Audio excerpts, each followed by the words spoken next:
Good morning, and let it be known we have another live action-packed day for you. And a great guest this morning, Dr. Rodney Lyn, professor in the Department of Health Policy and Behavioral Sciences at Georgia State University. He's been appointed to the Dean of the School of Public Health at the university. We're going to talk to Dr. Lyn this morning.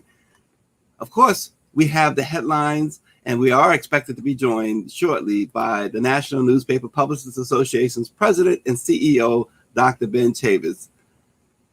The more infectious Delta variant has quickly spread around the world and is now the most common strain of the COVID-19 virus circulating in the U.S. An analysis of genetic sequencing data as of June 27th showed that the Delta strain now makes up about 40% of positive COVID-19 test samples, according to Helix, a population genomics company that collects and analyzes test samples from several U.S. states.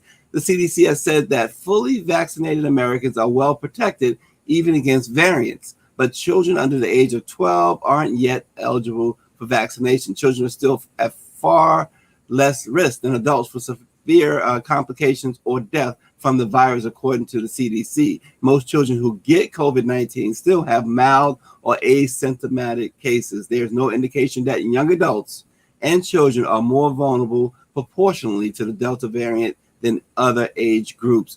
And any pockets of increased transmission mostly reflect the fact that they haven't been immunized, according to science. Now let's bring on, with that in mind, our president and CEO, Dr. Ben Chavis. Good morning, Dr. Chavis. Good morning, Stacy. On behalf of the National Newspaper Publishers Association, Karen Carter Richards, our distinguished chair, our whole executive committee, all 17 members of our National Board of Directors, and the 230 African-American owned newspapers and media companies across the United States, we welcome everybody to this edition of Let It Be Known. Yeah, and Dr. Chavis, the vaccination, I know it's a personal choice for folks. We respect that, but it's something that really the scientists, the medical science, the CDC is encouraging folks to strongly consider getting vaccinated because this new Delta variant, Dr. Chavis, and put it into street terms, it ain't no joke. That's right. COVID-19 is a matter of life and death. It's a matter of good health versus losing your health and eventually the potential to lose your life. And unfortunately, in the African-American community, we've already seen over the last year and a half, COVID-19 has had a disproportionate negative impact. And of all of the racial groups that have gotten the vaccination, African Americans are the group that has the most hesitation avoiding the vaccine. And when you avoid the vaccine, you put yourself at greater risk. That's just what the science says. And I think that now with the variant, the Delta 3 variant, which is more contagious and spreading now in all 50 states, we have to put ourselves on guard. Yes, it's great that in many parts of the country, cities are reopening. I was on the train yesterday. Everybody still has to wear a mask from New York to Washington. But there was a sense of that we have nothing to worry about, and that's not true. And that's what the Black press is here for. And I'm so glad we have our distinguished guests on this morning to talk about the health imperatives for African Americans and other communities of color. We have to continue to give our people, you're right, Stacey, the science, the facts, but we also have to give our people the encouragement not to take this, and I would say even a warning, not to take COVID-19 lightly. It is still deadly, and unfortunately, in the Black community, in Black America, it is more deadly, primarily because of all the pre-existing health conditions that are already in our community. We're already overexposed to environmental hazards. We already have poor diets. There are food deserts. We're not eating the proper food. We have heart disease. We have diabetes. We have disproportionately getting cancer. So all these things, contribute to why African Americans have the highest rate of infections right now for COVID-19 of all age categories. So, this is why the Black press, and I'm glad that we're not letting this go. And while I have I should have said at the beginning, I want to just congratulate again all of the new board members, all of the new executive committee of the NMPA, led by a distinguished group of dynamic 5 African American women. Absolutely. And another dynamic African-American woman, Cheryl Smith from Texas Metro News and iMessenger Media. She says, thanks to the NNPA member papers, we are keeping our communities informed. Thanks for that, Cheryl Smith. We know you are working hard, like all of our publishers. And Dr. Chavis, she's one of our new board members, and she also is our Region 4 president from the Great Southwest region of the United States. Absolutely. And also in the news, Dr. Chavis, Black people make up the largest increase in traffic deaths in 2020 than any other racial group, the Chicago Defender reported, quoting figures published by Yahoo News. Even with Americans driving less because of the pandemic and people staying home, nearly 40,000 people died in motor vehicle traffic crashes in 2020, the largest projected number of deaths since 2007, according to the U.S. Department of Transportation's National Highway Traffic Safety Administration. Black people who died in these types of crashes were up 23% from 2019, which is the largest increase in traffic deaths among racial groups, the Chicago Defender reported. They quoted Norman Garrick, a civil and environmental engineering professor at the University of Connecticut. He said Black people tend to be overrepresented as walkers in this country. This is not by choice, he said. In many cases, Black folks cannot afford motor vehicles, and people that walk in this country tend to experience a much, much higher rate of traffic fatality. We're talking 8 to 10 times more. It's a perfect storm of a lot of horrible forces. So something else too, Dr. Chavis, we keep talking about how disproportionately affected African Americans are, and here's just one more thing. Walking while Black. Walking, wow, isn't that something? Wow. Dr. Chavis, finally in news topics this morning, and a story everyone's going to read and hear right here with the Black Press at blackpressusa.com and many of our member newspapers. Bill Cosby has opened up in a way he's never before. In an exclusive interview with the Black Press, he takes aim at his detractors. In his first interview since being released from prison, he described that reaction, the reaction naysayers have to his famous pound cake speech and the Supreme Court's ruling overturning his conviction. Just a taste, Cosby says, you're sitting in a room trying to explain something, and there is a knock on the door. You say, who is it? The response is, it is the truth. So people start jumping out the window. The court's decision was not a technicality, Cosby demanded. He says, these people sound like they haven't read what the judges have written. It's not a technicality. These detractors don't want to know anything. It's like the woman who said she knows 5 women that I drugged and raped. Well, where are they? He said they don't understand the pound cake speech. He says it's simple. I want a piece of pound cake, so I want to please my mother. Today, people don't raise their children to have a responsibility when they grow up. He also talked explicitly about Gloria Allred and the so-called 60 women. He said she darkened the skin and braided the hair of some of his accusers to make them appear like they were not white. He also took issue with the work of his own attorney, the behavior of the jurors, and how he couldn't believe anyone would fall for the allegations, especially as he stated, the monumental lies that were reported as truth. These are the words of Bill Cosby, who also talked a lot about his wife. He talked about the cases. He talked about the jurors. And then one juror in particular, Dr. Chavis, he talked about how the juror during a jury voir dire process had told the court that his favorite comedian was Dave Chappelle, whom he watches all the time. Well, the problem with that was just a couple of days before jury selection, that juror watched the Dave Chappelle show in which Dave Chappelle was blasting Bill Cosby. So there's a lot, you're going to read and hear a lot about that from Bill Cosby. These are words of Bill Cosby. And as I said, he's unleashed like he's never done before. Very open. Dr. Chavis, very honest about his feelings. Well, the truth knocks on everyone's door. And the question is, when you answer that door, would you welcome the truth, or will you slam the door in the face of the truth, or will you deny the truth? And unfortunately, in the United States, because of systemic racism, because of 500 years of oppression, there's often a denial of the truth. That's what the whole debate, Stacey, is about critical race theory. And that's why the Black press is so important. We appreciate getting the exclusive interview for the Black press with Bill Cosby. And we appreciate all of the great work, the investigative journalism that you do, Stacy, on behalf of the Black press. And this is why we exist, and we will continue. Sometimes the truth may make us uncomfortable, but it is the truth. The Bible says the truth will set you free. That is true. But you got to have that truth. You got to live that truth. You got to affirm that truth. You got to embrace that truth if you want to be free.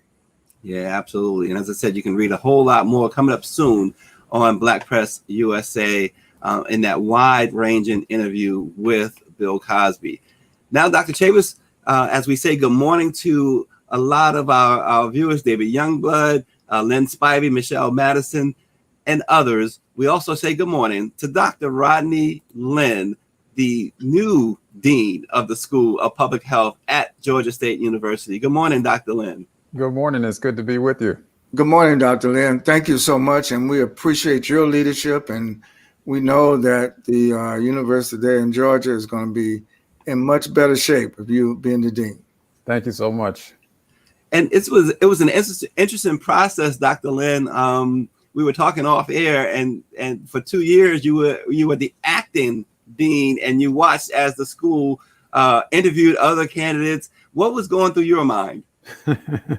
Well, first of all, it's a pleasure just to be with you, and I feel honored to have been selected as the dean for the School of Public Health at Georgia State.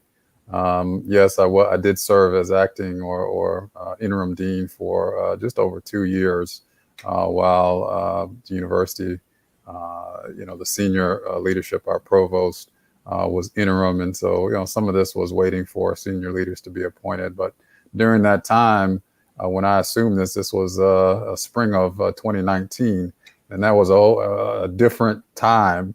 It was pre-COVID, and so yes. Having to lead us through the COVID-19 pandemic, and then our president asked me to help co-lead our response on campus around testing, case investigation, data management and reporting, and more recently, our vaccination site. So we've been very busy trying to make sure that our community on campus and our students are safe. Wow. And so your plans going forward, I know that Dr. Chavis and I obviously talk about the inequities that with the COVID vaccine and COVID-19 itself, but on the campus, talk about what your plans are to tackle health inequities. What are you doing? Well, appreciate that question. We've been, very busy throughout this pandemic doing research. We've been forecasting this pandemic with our faculty. We've been doing research on the participation of Black communities in COVID research, training nursing homes. We know that was a significant site for deaths, and we're also working with communities, Fulton County, right where the city of Atlanta is, as well as DeKalb County. We're working with those communities on things they can do to identify vulnerable areas and populations, develop communication campaigns, and really overcome the barriers that we know our communities have to vaccination. Some of that is information, but some of that is also convenience. Where are these vaccination sites located? What are the barriers that communities have, like transportation, time off work? Those are things that we have to look at, and I appreciate what I heard earlier from Dr. Chavis on the importance of people considering becoming vaccinated because, as he pointed out, our communities are at great risk. Yeah, absolutely. And Dr. Lyn, just a brief overview of Georgia State University for those who are watching who may not know. Yeah, thank you. Georgia State is a vibrant learning community. We're the largest university in the state of Georgia with over 50,000 students. We are known for our work over the past decade in eliminating gaps in rates of graduation by race. So regardless of your background, you come to Georgia State, you're going to have a great chance to graduate because of the programs we've put in place to ensure that there's equity in graduation rates in the School of Public Health and at Georgia State more broadly. We graduate more African American students than any other school in the country. That's true for the university overall as well as for our school of public health. So, we're doing incredible research and educating and training students so that the next generation is strong and ready to lead. Yeah, Dr. Chavis? Well, Ray Charles said it best, Georgia on my mind. And, we've all just witnessed what a great turnout, had one of the highest black voter turnouts in the history of America in Georgia. And that's why we have 2 new senators from Georgia. And the reason I'm making this analogy, every time I come to Atlanta, Dr. Lyn, I see the growth and expansion of Georgia State University. I mean, it's all over the city, brand new buildings, all kind of facilities. Yeah. So I just want you to repeat that statistic that you just cited, that really makes national news. I don't think people know that Georgia State graduates more African Americans, gives more African Americans opportunity go to college and get their degrees in any other university in America. Can you just recite that again? That is a great statistic. Yes, we've had wonderful leadership over the last decade, and President Mark Becker, who's stepping down in a few weeks, and we're really happy to welcome Dr. Brian Blake, who's been the provost at George Washington, an African-American male, originally from Savannah, Georgia, Georgia Tech graduate. He'll be our incoming president in just a few weeks. So we're all really excited about that. And yes, Georgia State is a force for advancing education and training for African Americans in Georgia and beyond, and lead the country in graduating African Americans, and also now are a place that many other universities across the country come to learn how to elevate the graduation rates for African Americans, Latinx, and ensuring that we're fulfilling our obligation as institutions of higher learning, that we're not just enrolling students and taking tuition dollars, but not graduating students. This is something that higher education needs to really focus on and ensure that we are holding up our end and ensuring that we are providing solid education, but doing the things we need to do to ensure students complete their education and graduate. So Dr. Lyn, just a follow-up, we on Let It Be Known and on my program on public broadcasting, the Chavis Chronicles, we're all over Georgia, and Georgia has a number of PBS stations. But the question is, I hear from young people, particularly Generation Z, and sometimes even millennials who feel, oh, well, I can make it without an education. I can make it without a college education. Can you just stress the importance of education being the strongest and greatest vehicle for our liberation, for the advancement of our people and other communities of color, but particularly for Black people? Generations ago, we never took for granted education, but it seems to be now not a lot of strong advocacy for education. As the dean at Georgia State, can you just spend a few seconds talking about the importance of getting a good education in America in 2021 and going forward? Yeah, you make some really great points there. those that came before us fought so hard and have worked so hard to ensure that we have access to education. African Americans, there was a time we didn't have that access, as you know, Yes. and the sacrifices that were made to ensure that we have that access. I'm a student of higher education. I'm a faculty member and a dean because I believe in the power of education to transform and to increase social mobility. So, those of us that have had the opportunity to receive education, really have a responsibility to give back and to uplift those that are coming up. And today, an education is critical because so many of the jobs require higher education. And so, we have, lots of different federal programs, state programs that really allow for the funding of higher education. And what's really needed is for individuals to just take advantage of those opportunities. There are community colleges, there are institutions, four-year schools like Georgia State. There are other wonderful universities, public and private, across the country, HBCUs and others.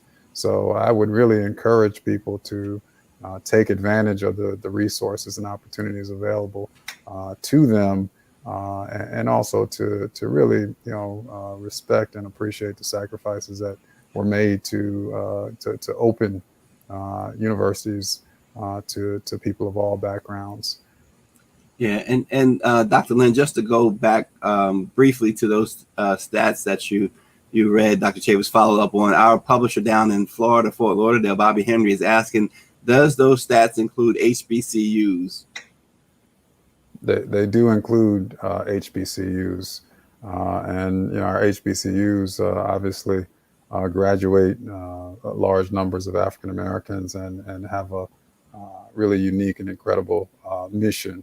And we looked for opportunities to partner with Morehouse School of Medicine as an example.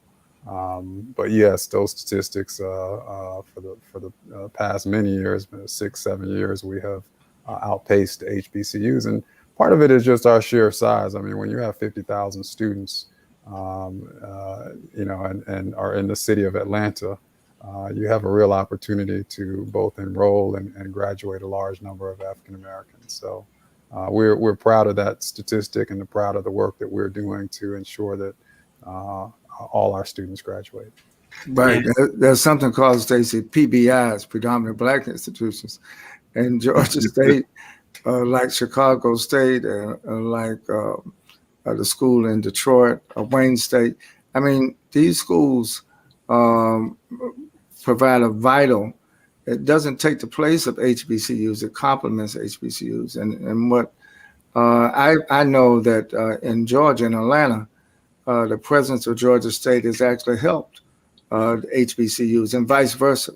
There's a lot of cross-fertilization because you get a sense that education is vital to the advancement of the community. And I'm glad Bobby asked that question.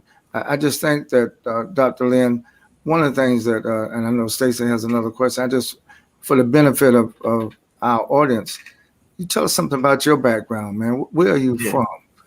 Your family, and how did you get into medicine? Thanks for asking. So my family, I was born in Jamaica. My parents are Jamaican. So you're a yardie. Yeah, my parents moved us to Atlanta when I was a young boy. So I've grown up here. I've been here since I was 6-7 years old in Atlanta. Grew up in South DeKalb County, and I have two graduate degrees from Georgia State. And my earliest job was a research project working in what was Capitol Homes, educating overweight African American girls and really doing nutrition and physical activity education. So it was that work that really, working with those young people, that really helped me understand the challenges that our communities are really facing. And push me to pursue a doctorate in education policy and really thinking about how we can put policies and systems in place that create environments and opportunities for those that have had, have been discriminated against, African Americans especially. So that's a bit about my background, and I sort of fell into public health because the university established an Institute for Public Health. My master's level training was really focused on chronic disease prevention and health promotion. So I'm really a policy person, and I have found a home in public health, and ever since 2000. About the year 2000. So it's been over 20 years I've been working in public health, and it's my disciplinary home. But happy to be from Atlanta and have an opportunity to live here. And one of the things that I want to do is really increase the partnerships of our institution, our school, with the neighborhoods around the GSU Stadium, which used to be Turner Field. And the communities that really are looking to find ways to address health inequities and health disparities. We want to partner with them to really work together to bring resources that we have to bear on the problems that are facing our communities. Yeah, Michelle Madison writes in that she told her children when they turn 18, they better get an education, a job, or get out of the house. Well, they both are doing well, by the way. Good job, Michelle Madison. Dr. Lyn, give us a signature of the School of Public Health. What is the signature there? And briefly, what's your goal, say, in the next year? We always look at 5 years ahead. Well, let's look at a year ahead, because we're still in a pandemic. We just had one of the worst years ever as far as a pandemic is concerned. But give us your vision for the next year, and give us the signature of the School of Public Health down in the University of Georgia, Georgia State University. Yeah. So we're really a school that's focused on leveraging our assets to improve the health of communities in Georgia and across the nation. And a great focus for us is what I just mentioned, and that's health inequities and alleviating health disparities. So that's much of what we do in terms of our research and our education. We have some incredible assets in the school. Faculty that are doing really impactful research, bright and engaged students, and a strong foundation as it relates to 10 years of incredible growth. We were just a small department 10 years ago, and have more than doubled our faculty. We've gone from just a couple hundred students now to over 1,000. So we're growing, and we had the great benefit of being in Atlanta. If you're a School of Public Health, where else would you want to be but in Atlanta? The year ahead, and what is it I would like to see happen in the next 12 months? Well, right now we're looking at what are the things that we can do immediately. We're going to be launching strategic planning this fall, but what can we do immediately to improve the environment we have for students? How can we help faculty to be more successful? And how can we really do what I said just a moment ago, start to do more in partnership with the communities around us. We are just receiving funding from CDC together with Fulton County to do work on COVID. And I think there's no more pressing priority for us in these next weeks and months ahead than to educate the population and increase rates of vaccination. So we will be using our expertise to have a direct impact on the communities around us. And so we have some internal priorities and some external priorities, but as a public institution, that's part of the reason we're here, is to help make a difference for the day-to-day of the citizens in Georgia. Yeah, absolutely. And, we talk a lot about COVID, and we did a lot of talking. We had CDC and Dr. Fauci as well at the National Newspaper Publicists Association Summer Convention just a couple of weeks ago. You can still watch that at www.virtualnnpa2021.com. Lots of really great information, helpful information. Dr. Chavis, your closing thoughts? Well, I just want to thank Dr. Lyn once again for his leadership. The Vice President of the United States has Jamaican ancestry. And what Dr. Lyn is doing is not only providing a great public service, but stands as a shining example of what happens when African Americans apply their God-given genius and talent to success.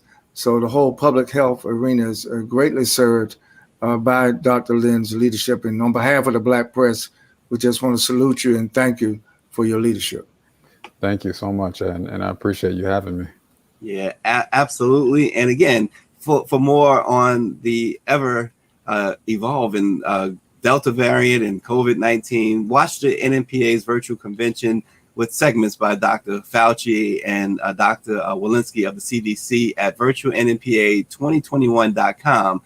And later this week on Friday, we will have an expert, Dr. Ebony Hilton, will join us. Let it be known, the pandemic isn't over. Vaccination, I'm still in vacation mode. Vaccination is a personal choice, but whatever the choice, think of the health and safety of your loved ones and anyone you may come in contact with. Everyone, be safe, and we will see you tomorrow.